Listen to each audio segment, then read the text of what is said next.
Hello, everyone. My name is Richard Weiss. I'm the president of the Explorers Club, and welcome to another edition of our President's Video Report. I hope you're doing well wherever you are in the world, as obviously the global pandemic continues to dominate the news just about everywhere, and certainly it's affecting how we do work as explorers. As a result, the Explorers Club leadership is taking extraordinary measures to ensure that we're able to communicate with you, our members, and also to further our mission of the Explorers Club, which has been the same since 1904. And that's to promote exploration by all possible means. This presidential video report is going to be slightly different than ones you might have seen in the past, as I'll be introducing you to some of the leadership that's innovating and putting some of these programs together. First up is Trevor Wallace. Trevor is our Vice President of Education and Research. Trevor also oversees our $1 million a year discovery exploration grants. Trevor, welcome. And it doesn't look like you're in New York. Yeah, thanks, Richard. Really lucky to be staying with some family here in Kauai. And I hope everybody else who's now starting to travel a little bit again, that you can do so safely and following all the precautions. So yeah, I'm really excited to be announcing our first group of Discovery Expedition grantees. And it's a real milestone for the club because it's rare that we're able to support whole expeditions. And among these 6, we're having all these teams going out in the field, amounting to $250,000 in funding. So we have Peter Tattersfield, who's looking for the steamship Independence. We have Nina Lanza, who's doing cutting-edge Mars research in the Arctic. We have Angra Alfian, who's doing botanical research in Sulawesi. We have David Harrison, who's going to the Yamal Peninsula in Siberia following the reindeer herders. We have Andrei Gayetz, who's doing shark research. Now, these are all really incredible individuals, but we have even more coming in the pipeline. It's a rolling basis that we review these applications, and I've been getting a lot of questions coming to me personally, and I'll answer them as soon as I can, but I recommend that you go to the website, explorers.org. On the Discovery Grants tab, you can see there's a frequently asked questions, which will be really helpful in your application. And there'll be a lot more exciting grants news coming up about our other programs and updates, so stay tuned. I really want to thank Richard, my whole committee, and especially Rebecca Martin and Emerald Nash, who've spent so much time working with the data, the applications, the permits, in supporting this amazing program that I think is going to be a great opportunity for explorers from our club and bringing in new expeditions. One of the initiatives that I'm really excited about is the Explorers Club 50. And the Explorers 50, quite frankly, is 50 people who are changing the world that the world needs to know about. Now, chairing this committee is Explorers Club medalist Joe Rohde. You've been involved with this project. What is making you most excited about it? You know what I think is great about this is that the project itself is a form of exploration. When we bring new people into our midst, we're going to discover things about ourselves that we didn't know. So the fact that this project allows us to potentially change in a very deep and meaningful way, I think is really exciting. So what is different about this particular group of honorees versus what we've done in the past? Well, we're kind of purposefully going forward to expand the notion of exploration itself. So these people may not be scientists, biologists, astronauts. They may be artists, they may be writers, they may be performers, people who work in the social realm. We're trying to open up this idea of exploration so that it has a kind of interesting chemical response to ourselves, so that we ourselves can discover new things about what the Explorers Club might be able to be by bringing new people in who we might not ordinarily expect. When you diversify your population, you diversify your thought, you diversify your meaning. And I think that is really important for something like the Explorers Club, as the physical world of exploration becomes more cataloged by opening up not just new ways of thinking, but even new ways of going back and looking at things we thought we saw. All of that is a really interesting byproduct of opening up in this way to these new types of people and new people. You know, the fabric of exploration has many different threads woven into a complex fabric. Given the need to pull as many people together to meet the challenges of the world, a diversity and inclusion program was put together over this past winter. Chairing it is longtime member J.R. Harris. He is not only an expert in the field, but has already, I feel like, J.R., you're moving mountains. Yeah, thank you, Richard. The actual initiative has 4 components. This is a strategic plan, a diversity initiative, an inclusivity initiative, and a public relations initiative. Diversity will not change the nature of the club or its membership criteria. This initiative is simply to increase the size of the organization by drawing from diverse population segments. Simple as that. Now, there's also an inclusivity component to it. And since a diverse organization is not necessarily inclusive, this inclusivity initiative is going to encourage our current members, encourage their acceptance of, and ideally, their enthusiasm for a more diverse and inclusive club. And typically this is done by promoting the benefits that people from diverse backgrounds can bring to an organization.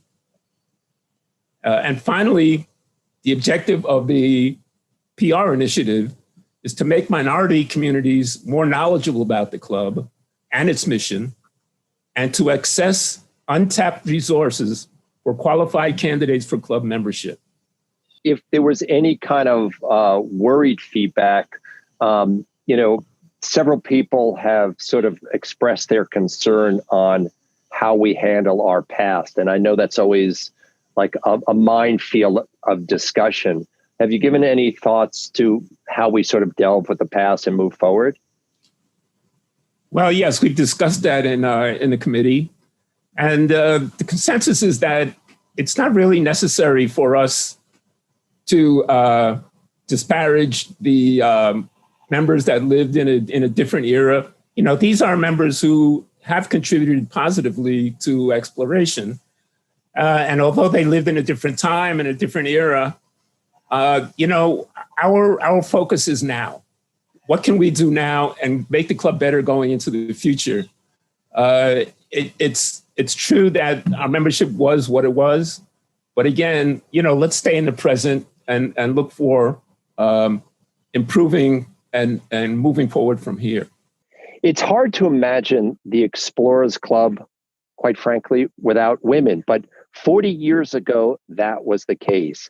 So this coming year is the celebration of the first outstanding group of women explorers to become members of the club.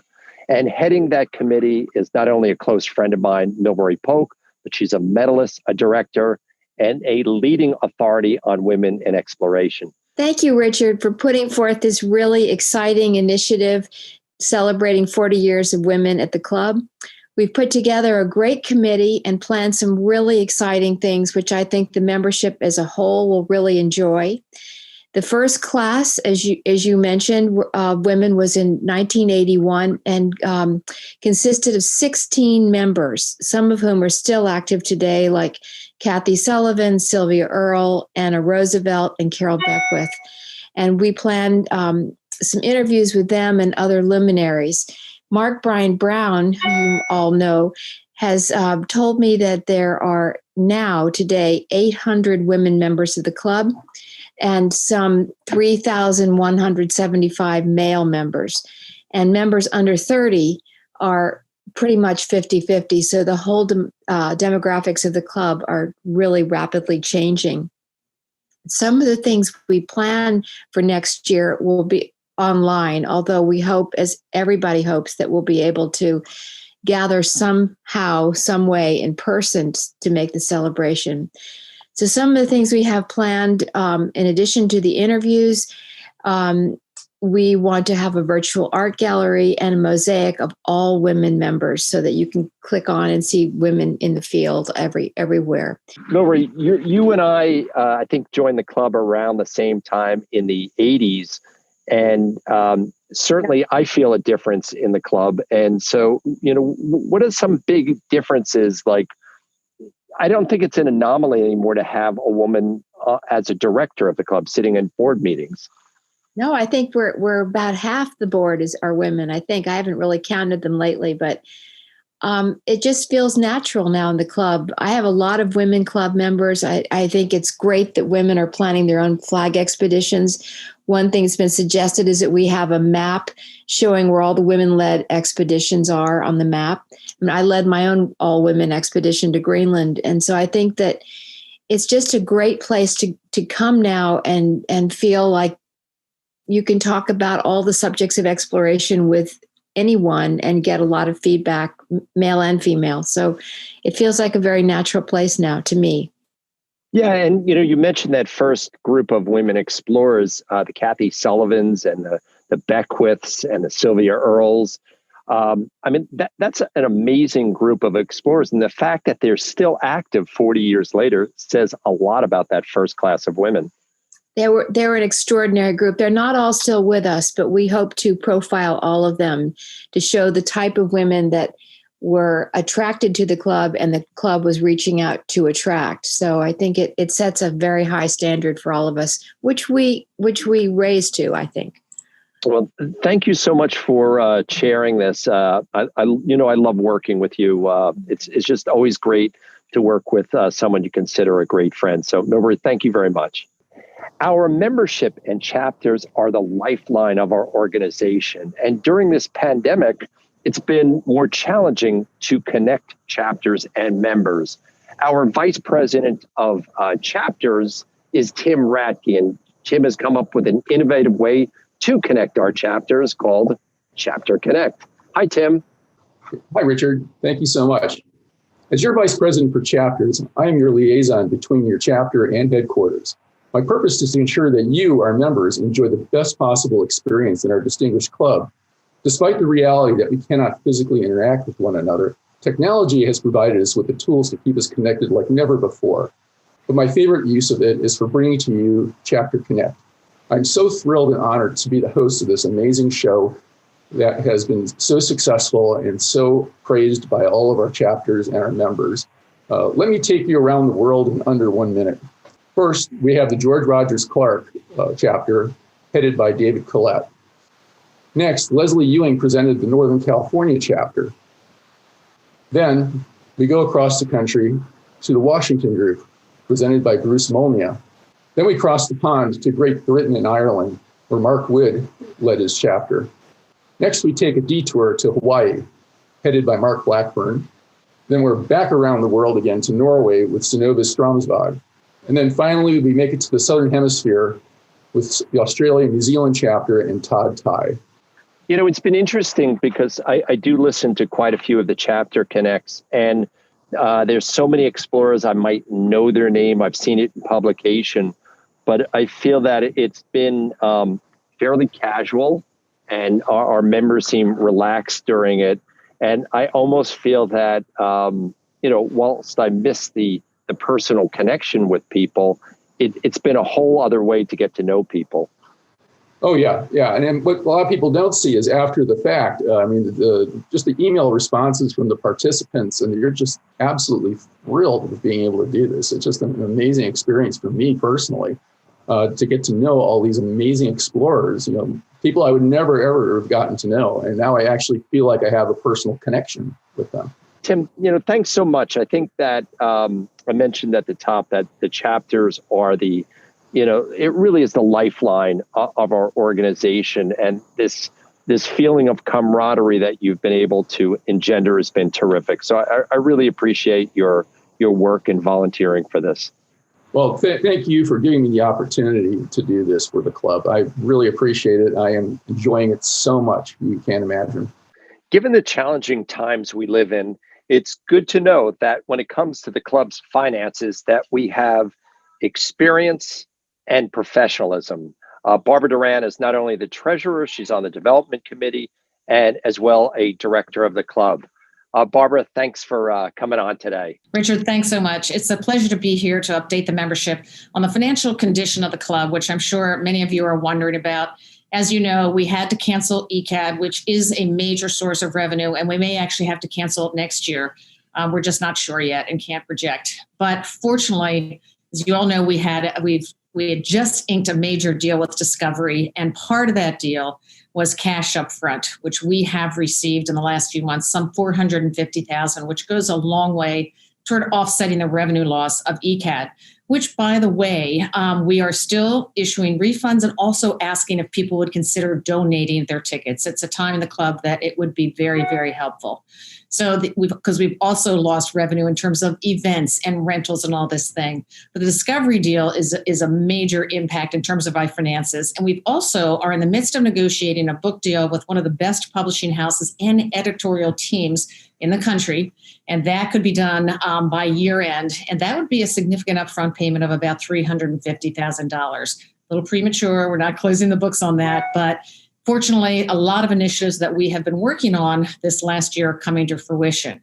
One of the key underlying things here, which has been part of our longer term strategic plan to get the club on sound financial footing, is to really get the accounting department up to speed in terms of having a professional director of finance and getting technology in place. Alex Wallace, a member from one of our Southern chapters, has been instrumental in that for the last few years. So we now are coordinated with membership and with the accounting department, which is going to go a long way in making things much more efficient.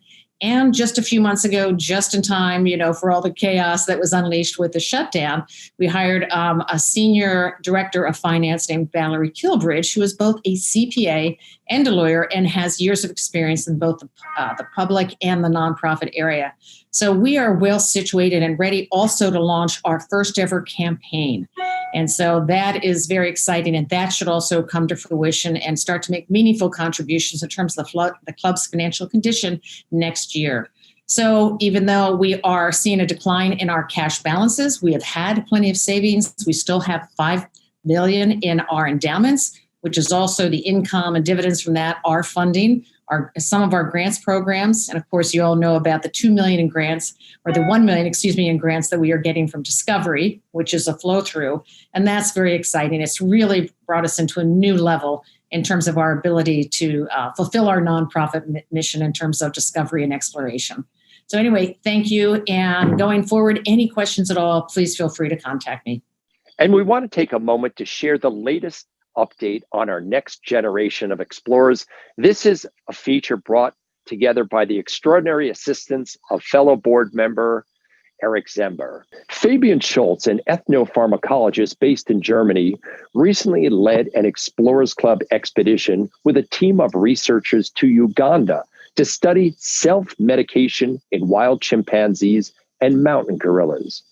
The team also examined natural traditional remedies used by indigenous people from around the world. And in November, before COVID-19 brought many expeditions to a halt, Robert De Laurentiis started a historic pole-to-pole aviation expedition. It was filmed by Explorers Club colleagues Jeremy Lazelle and Kristen Gates. Then, midway through the expedition, COVID-19 hit and the team was quarantined. We haven't heard back from them yet, not sure just where they are, but being explorers with an active GPS, we expect to hear from them and when the expedition has been completed. The presidential video reports don't just produce themselves by themselves. They're really the work of several people, including Bill Liss, who is the director of communications. He's also the brainchild of the presidential reports. He's a director, a friend. And Bill, so typically I would tell people that to write to Bill Liss, but instead I'm going to actually have Bill Liss saying how to do it. Bill, how do people become part of these videos? Well, Richard, thank you very much. And of course, the beauty of the report is that we're letting all of our fellow members around the world actually see what's going on at the Explorers Club. It's one thing to read about it. It's another thing to hear about it, but to actually see what's going on is so important. Since we started the President's video report, we've added some very interesting elements, including our next generation of explorers, of which Eric Zember has been an enormous help in getting these folks to us with videos.